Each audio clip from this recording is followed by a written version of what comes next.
Good morning friends. ఈరోజు మేము పుదీనా చట్నీ చేస్తున్నాం. ఒక కడాయి పెట్టుకొని దాంట్లో ఆయిల్ వేసుకొని పల్లీలు వేసుకోవాలి. పల్లీలు వేసుకున్న తర్వాత కొంచెం కలిపేసుకొని దూర వేగినాక కొన్ని ఎండుమిర్చి వేసుకోవాలి. అవి కొంచెం కలర్ మారిన తర్వాత అది గోల్డెన్ కలర్ అయినాక కొన్ని ఎల్లిపాయలు వేసుకోవాలి. తర్వాత పుదీనా వేసుకోవాలి. అది కొంచెం మగ్గినాక కొత్తిమీర వేసుకోవాలి, కలపాలి. కలిపిన తర్వాత టమాటాలు బాగా కొంచెం అటు ఇటు కలుపుకున్న తర్వాత కొంచెం చింతపండు వేసేసుకోవాలి.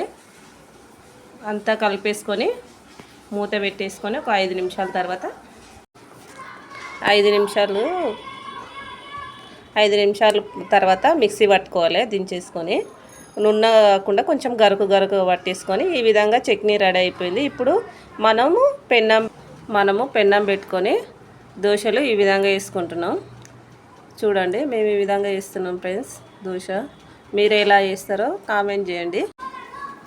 దోశ రెడీ అయిపోయింది ఫ్రెండ్స్. ఇప్పుడు ప్లేట్లో పెట్టుకొని చట్నీ వేసుకొని